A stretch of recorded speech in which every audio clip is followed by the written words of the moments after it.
If you heard the word Vipassana, it means you are ready for it.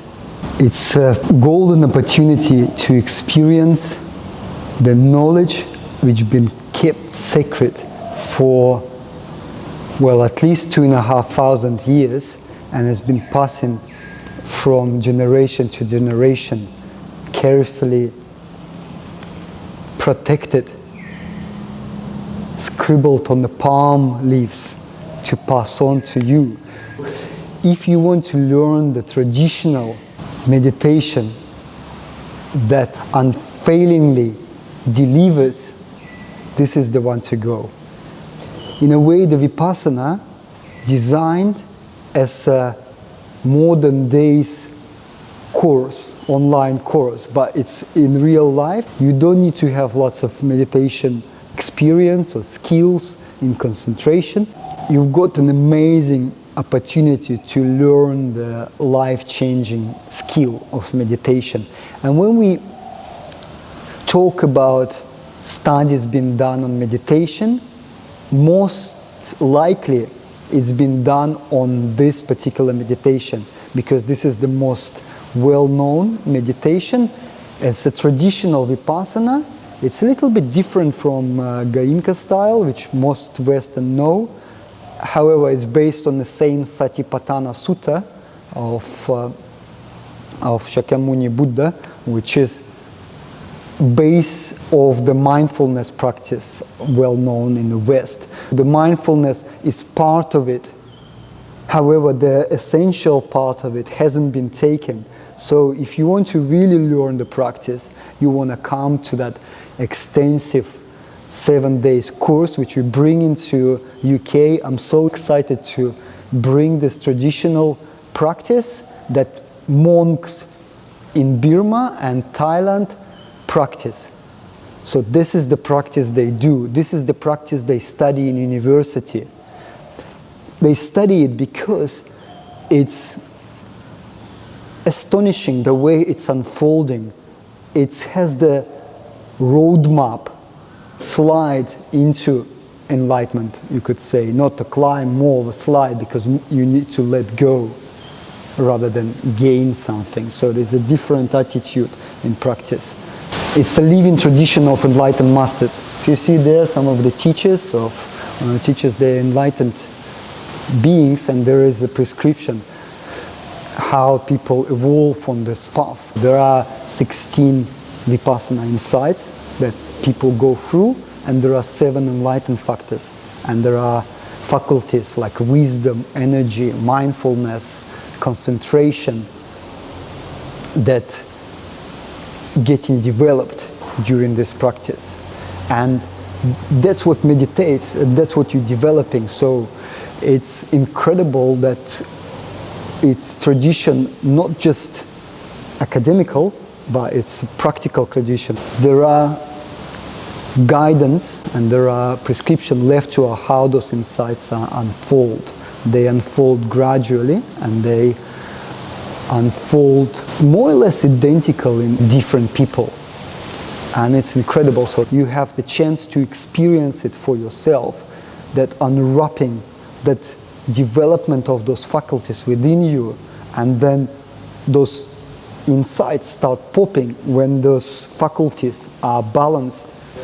Concentration and energy is balanced, so you don't go into complete out, or your mind is not too restless.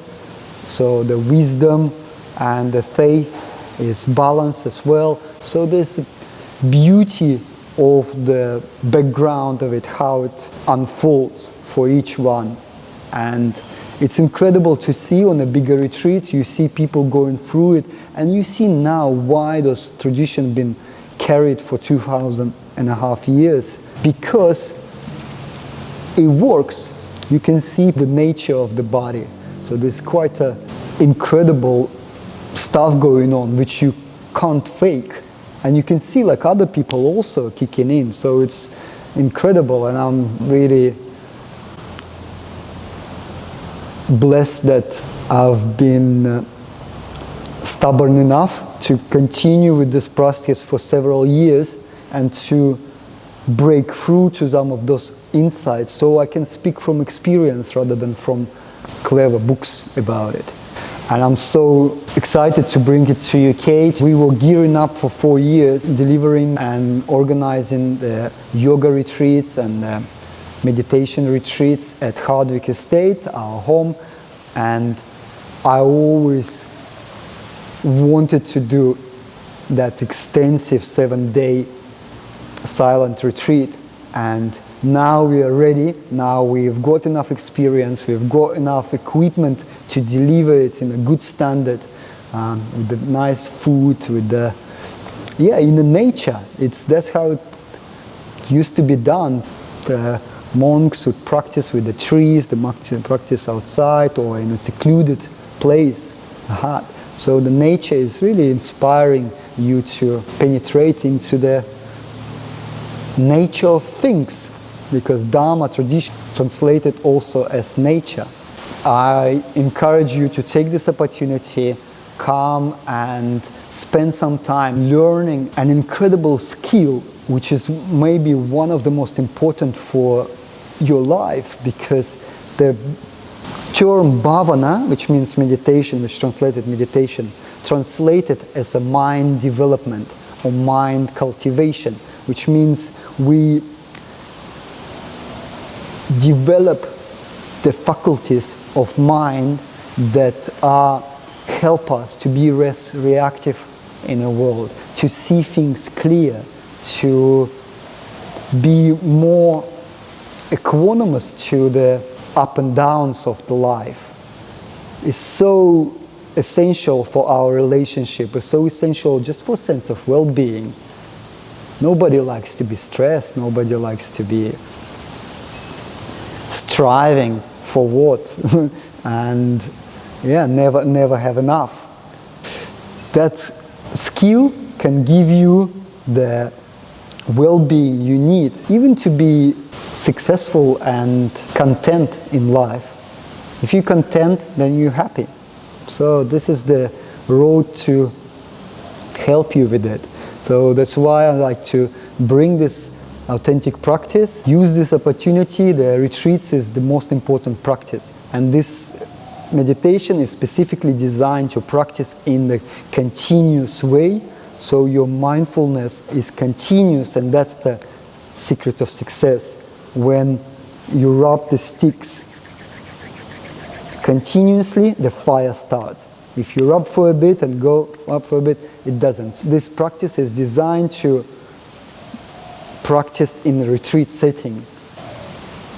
We are inspired to give you that experience. There's always things to do. Well, I know for myself, I know that there's only a certain time you're able to take off from the responsibilities, and if there's slight chance, you have to nail that opportunity. There's always busy, there's always things to do.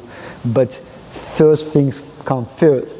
If you're calm, if you're content, if you're happy, if you're non-reactive, if you're joyous, then everything else takes less time to achieve, to enjoy, to be, to live. So it's more strategic or worth it to spend time more on a base, on a cultivation, on development of the mind qualities, rather than do something else. So look at it as a development good for your mind, and that's what term means essentially. There is not necessarily much esoteric stuff out there. What you do, you're developing the mind and the faculties of the mind, which take over at some point, the good faculties of the mind, and you try to work with the three main qualities that on default are active. The harming qualities, the delusion, ignorance, hatred, and greed. If you don't do anything on default, they affect your decisions, they affect your outlook on the world. But if you start working with the meditation, start cultivating the different qualities like concentration, energy, wisdom, the faith, and mindfulness. Those 5 take over. They give you the experience of life that is worth living. Okay, I hope to see you there at Hardwick in Oxfordshire in the end of May for 7 days of the silent Vipassana retreat. A rare opportunity to meet and do this practice in UK. Sending you much blessings